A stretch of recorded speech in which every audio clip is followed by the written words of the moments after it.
Hi dear students, welcome back to Lab 5. The first question to solve in Lab 5 is the Lab 4 take-home question. Let's read it and try to solve it. Write a program that reads in two integers and determines and prints the smallest. So program should have two inputs. Data type is integer and determines and prints the smallest number. So we should have here printf saying please enter two numbers. Okay, and we should scan those two integers. Please remember that we are doing some intention for errors.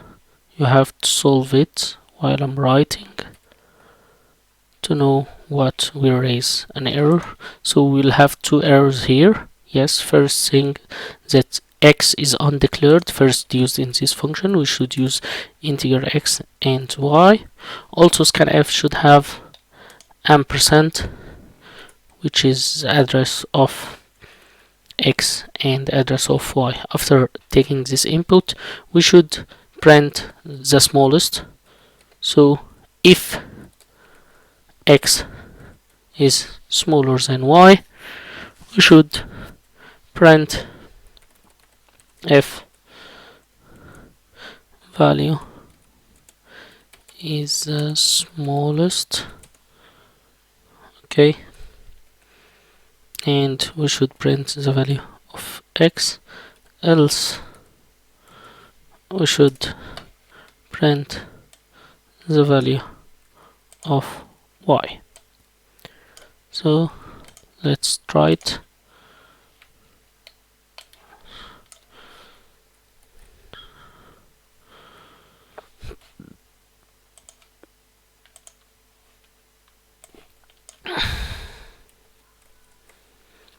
Okay, so this is for question 4.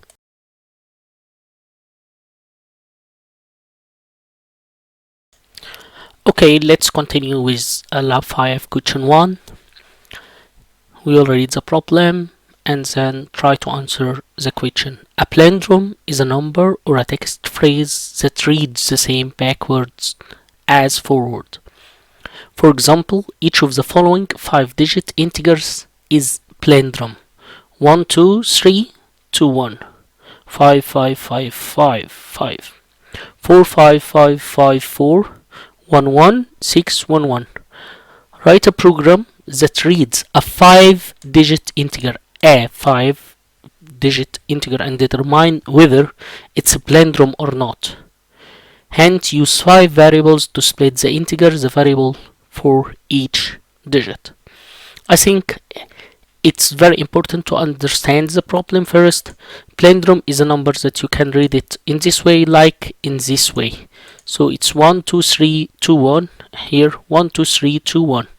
Okay, so what's the program inputs? Program reads in a 5-digit integer, so input is one integer, and we need to know whether it's palindrome or not. I think we have read 5-digit integer and separates it into digits before in question 2 lab 4.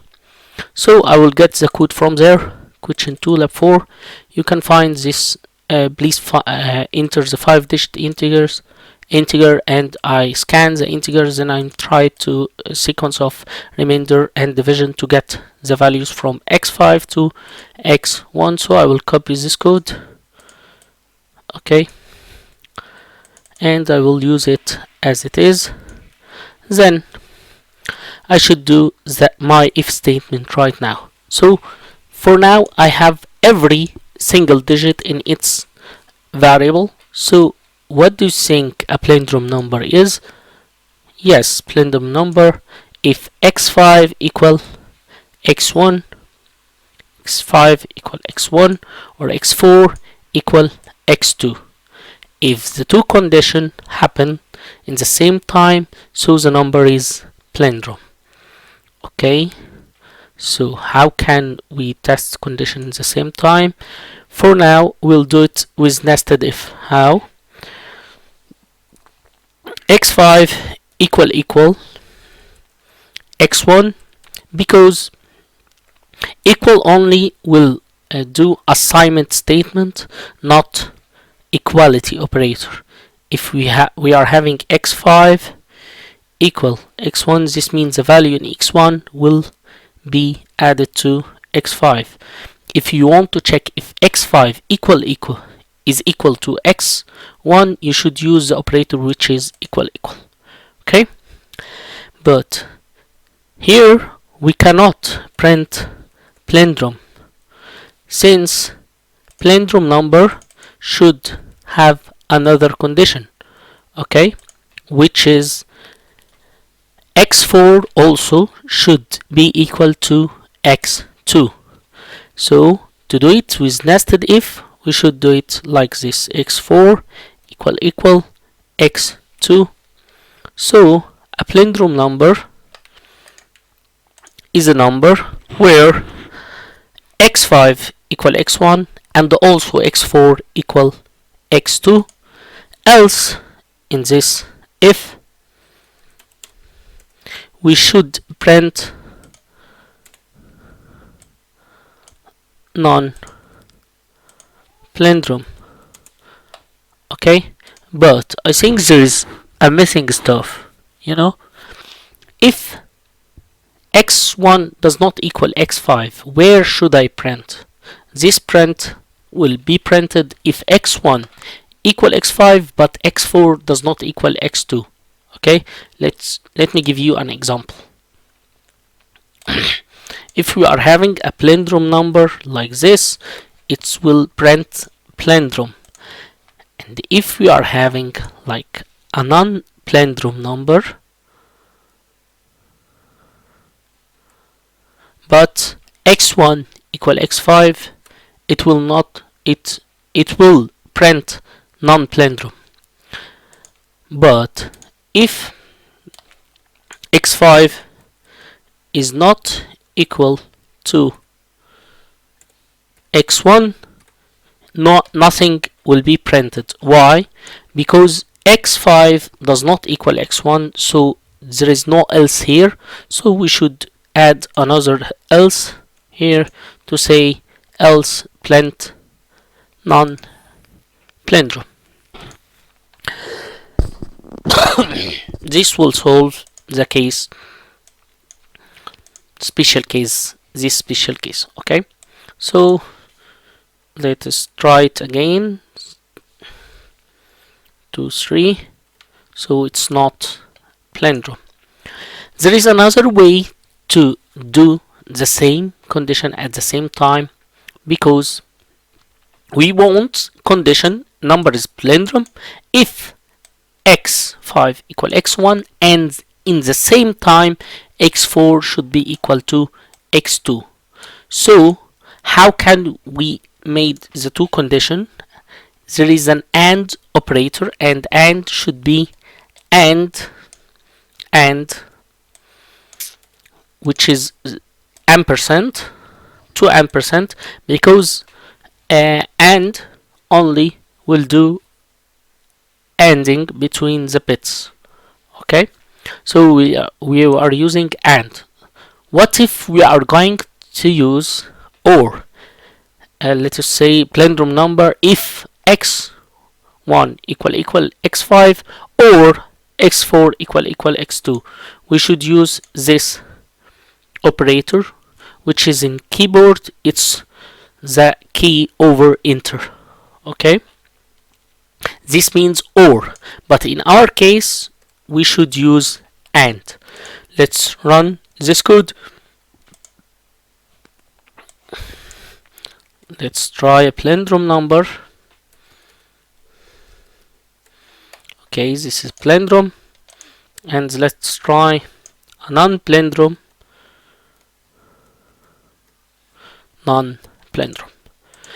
It's finished right now. There is a small trick here. If you want to print the value and saying is palindrome or not palindrome,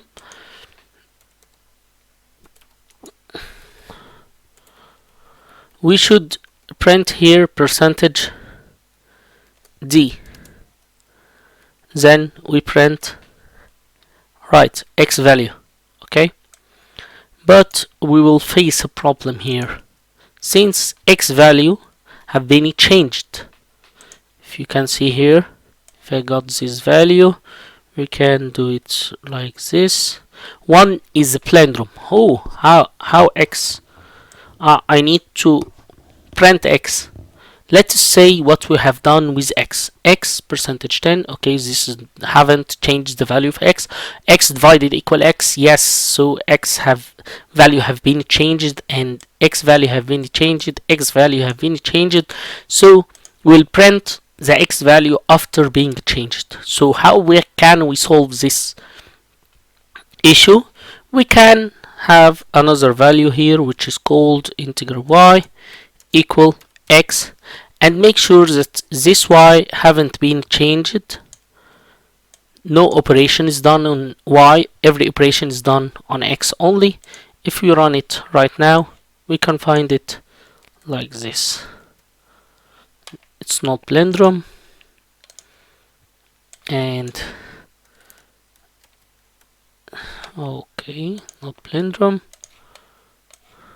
and this is palindrome. Okay, thank you.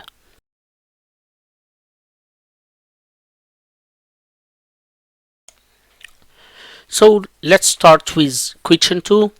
Write a program that reads an integer, so input is an integer, that represents student's grade and then prints the equivalent letter grade. So we'll scan an integer and determine what is the letter grade he deserves. Okay, and here is the table that every score bigger than 90, the grade will be A. Smaller than 90, bigger than or equal 80 will be, and so on until less than 60. Okay, so first of all we need to scan an integer. So please enter the score, then scan f percentage d.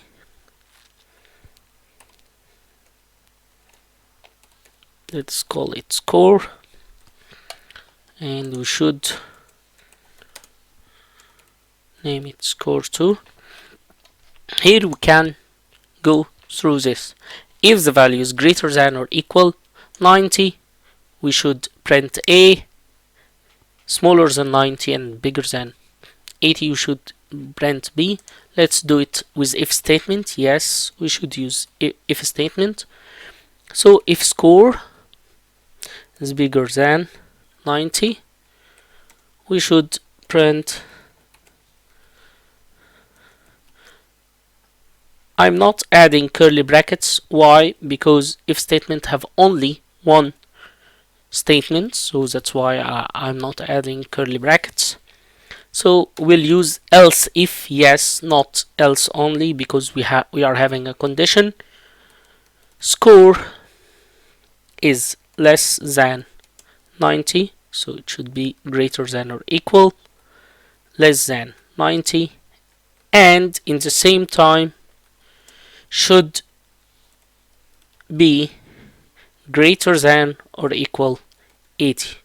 So this means we should print f b.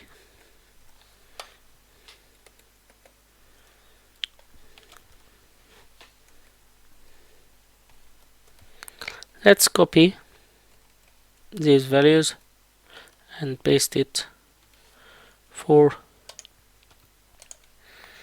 all values, like if it's smaller than 80, greater than 70, smaller than 70, greater than 60, so smaller than 60. So A, B, C, D, and F. So my score, if it is 99, so it's 8.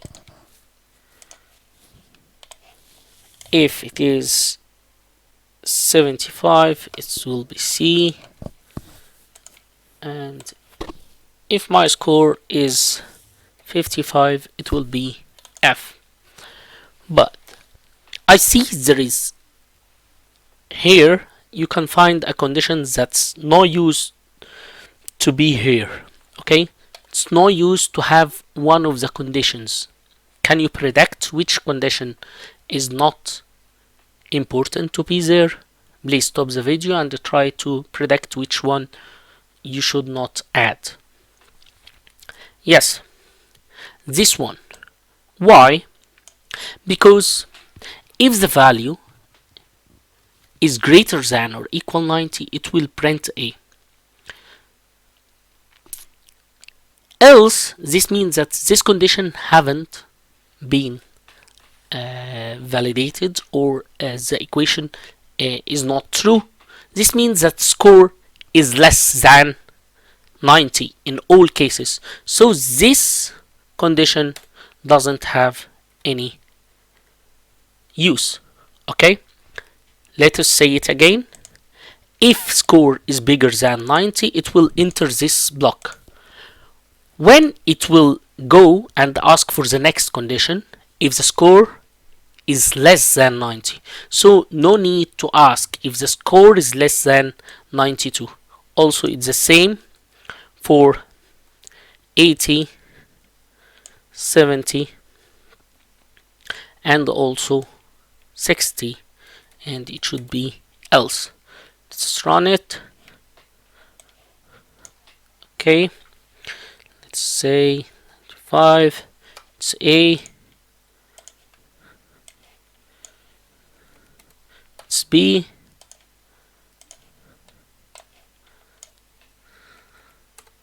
C,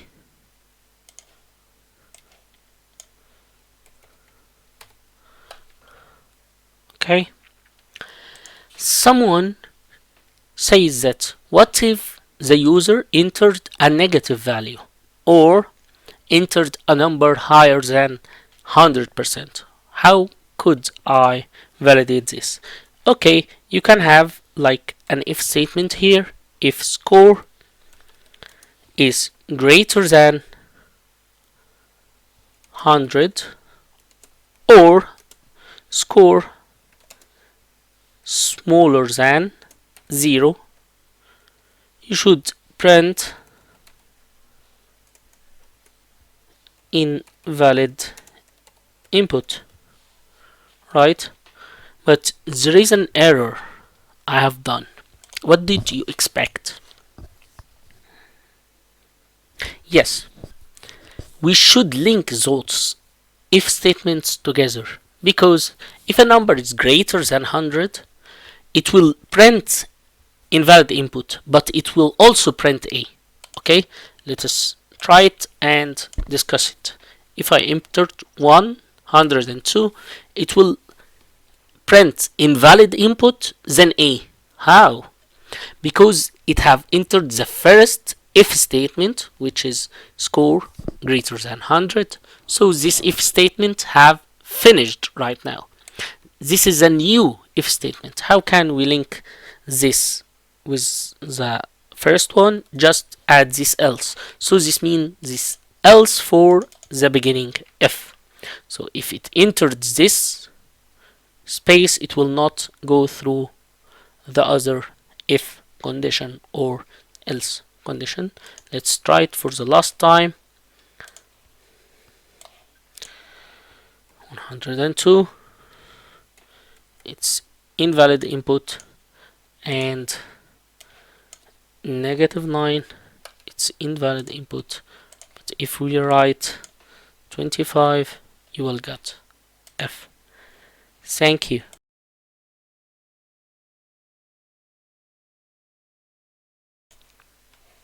Let's go through question 3. Write a program that reads 3 non-zero integers, determines and prints if they could be sides of right angle triangle.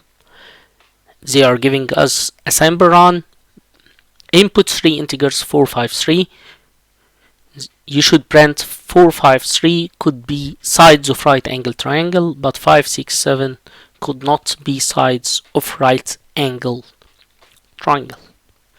So the input is 3 integers and the output should determine whether it's right angled triangle or not. Let's revise what is right angle triangle. I searched for this. I found that a square should be equal to b square plus c square, which is Pythagoras theorem, saying that when a triangle is a right angle triangle, this means the hypotenuse should be equal to the two sides squared. Okay, so first of all we need to have 3 inputs, 3 integers here. So we'll print, please enter 3 integers with space, then scan f should have 3 values, so percentage d, percentage d, percentage d, which is all are integers.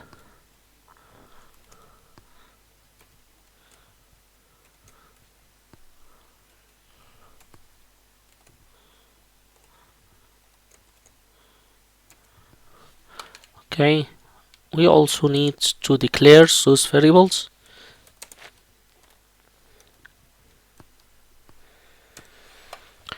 Okay, can we add these spaces in scan?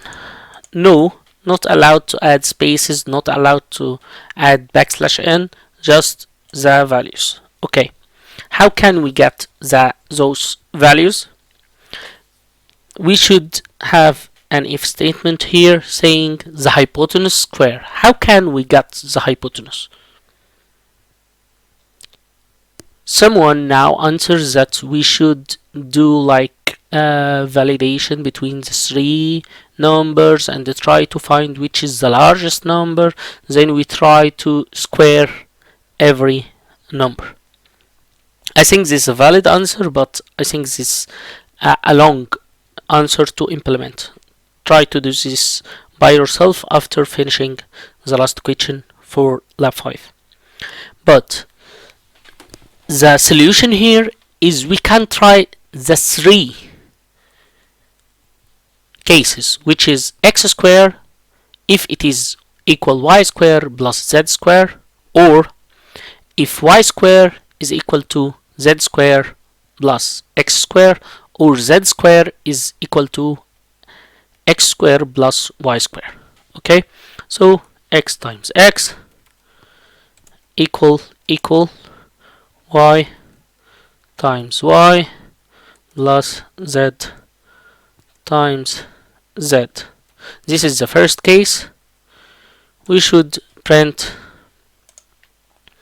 could be sides of right angle triangle, right? So print f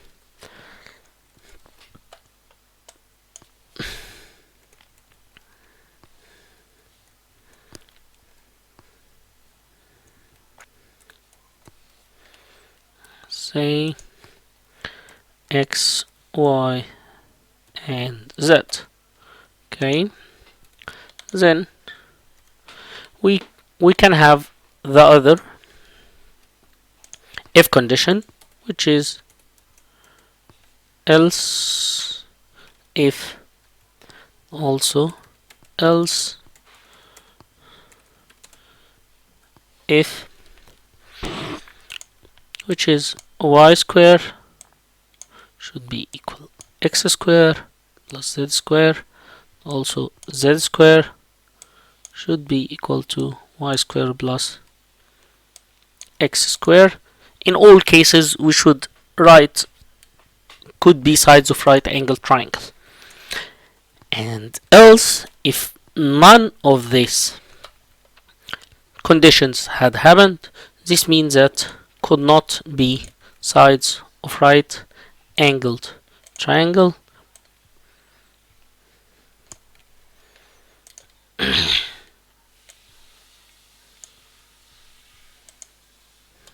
Okay, and we should write x, y, z. Let's try it. Okay, we should put 3, 4, 5 could be sides of right angle triangle. If we reverse them, 5, 4, 3 could be sides of right angle triangle. But if we write 3, 4, 6 could not be sides of right angled triangle. Someone is saying, oh, why we are having if, else, if, else, if, else? We should have one if statement. Yes, you are right, but we should have an or condition between them. If x squared equals z squared plus z squared, y squared, or y squared equal x squared plus z squared, or z squared equal y squared plus x squared, all cases will have a right angled triangle. Yes, you are right. This is a valid answer and it's very good answer. Okay.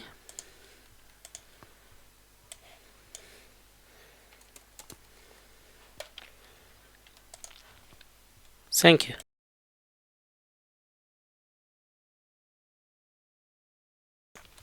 Okay, question 4. Write a program that reads in 3 integers, then determines and prints the largest and smallest integers in the group. Sample run. Input 3 integers, 4, 5, 3. 5 is the largest, 3 is the smallest. So our input is 3 integers, and the output is who is smallest and who is the largest. Okay, let's start.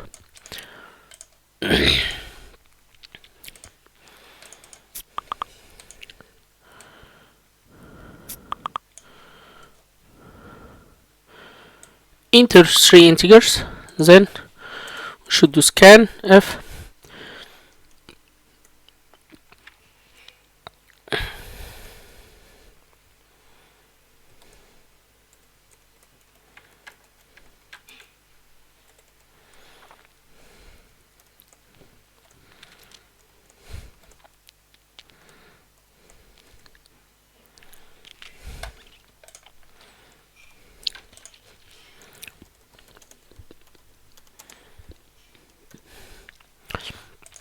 Here is the input for 3 integers. Then we need to determine which is the smallest and which is the largest. So we need to compare x with y and z. If x is greater than y and y is greater than z, so x is the largest and z is the smallest, and we should do this for all combinations. This is the first solution. There is a multiple solutions for this, so I will solve this equation with 2 solutions. Okay, first is the trivial one, the most trivial one, which is x is greater than y. We can't do x greater than that. We in comparison operator we just have left operand and right operand. We can't have like greater than z here. We should have it in 2 different comparison, which is if x is greater than y and y is greater than z. Okay, we can write it like this. Printf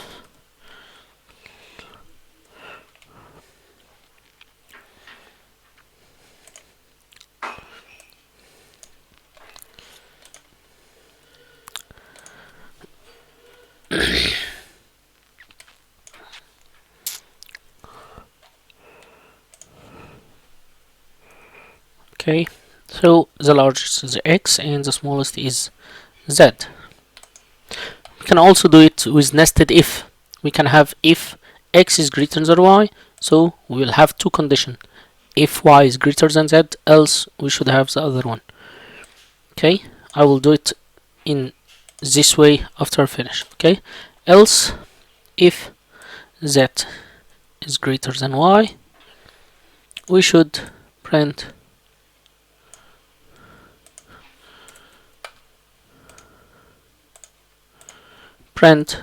x is the largest, yes, and y is the smallest. Okay, we should do the same for all combinations like this.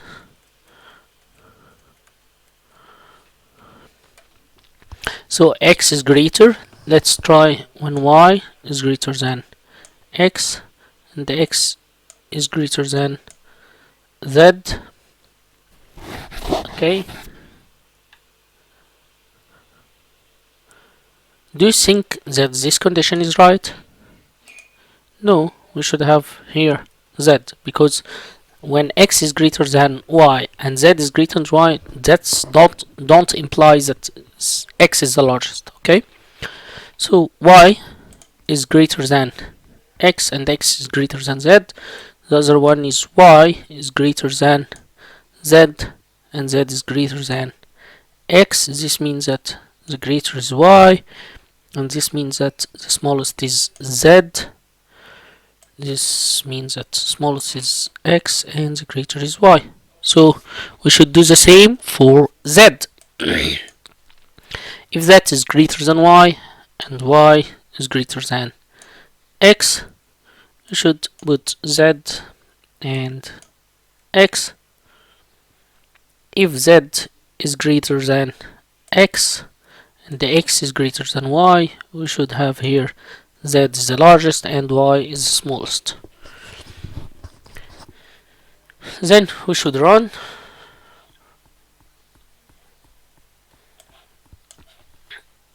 Two, three, 5. 5 is the largest, 2 is the smallest. Let's try it in another combination. 5, 3, 2. It's working too. Let's try 3, 5, 2.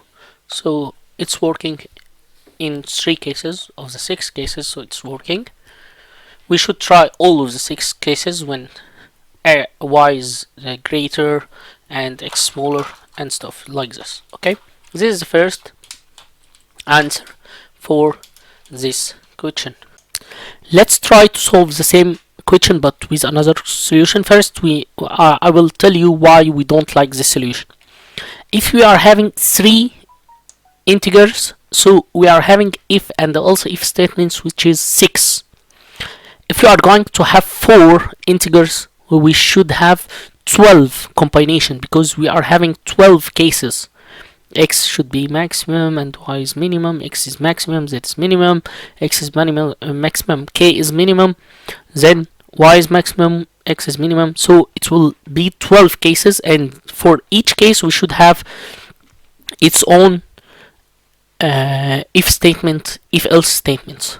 Okay, so we are having another solution for this. Let's try to tell you the answer for this using PowerPoint. If we are having 4 students in the class, how can we get the largest, the tallest and shortest student in the class? If we can compare them all at a time, it's okay. We can put all of them on a straight line and try to know who's largest and who's smallest length, or who's tallest or who's shortest one. But we can't compare more than 2 variables in the same comparison. So that's why we need to compare every 2 students with each other. How can we do this? First of all, we got all students out of the class, and then the first students come. We measure his length, which is 160, and set the minimum and the maximum for the class is 160. How? Because he is the only student in the class now, so the minimum is 160 and the maximum is 160. Okay, then we'll let him enter the class. So our first rule here is to set the first length as the largest and the smallest number we have. Okay, then we'll let him go to the class. Then the next one comes. We should compare his length with the minimum. If it's smaller than the minimum, so the minimum should be 170. If not, we can compare it with the maximum. If the maximum is smaller than this value, so this value should be the maximum. So 170 is not less than 160, but it's greater than 160, so the maximum value should be 170. Okay, then we'll let him go. The other one will enter, will compare it with the minimum and the maximum. If it's less than the minimum, so the minimum value should be this value, so the minimum will be 130. Then the last one enters. If it's less than the minimum, no, it's not. So if it is larger than the maximum, yes, so the maximum number should be 180. And that's all. Okay, how can we implement this? We can have two variables, which is minimum and maximum. And first of all, minimum should be equal x, and maximum should be equal x2. Why? Because x is the first number, and the rule says that the first one should be the largest and smallest number. Okay, then we compare the value with the minimum, not x. In this case, it's okay, we can compare it with x, but in the next numbers we cannot compare it with x. So if it is less than minimum, so minimum equal y. Else, if the value is greater than maximum, so maximum equal y. And we should have another if and else statement saying if z is smaller than minimum, so the minimum equal z, and z is maximum, so maximum equal z. So we are having two values here, which is minimum and maximum, that we should print at the end. We can get this value from here and put it here. So maximum and minimum. Let's test this. If you are having 2, 3, 5, so values is 5, the largest, and 2 is the smallest. We can have 5, 6, 2. It will be 6 the largest and 2 is the smallest. Thank you.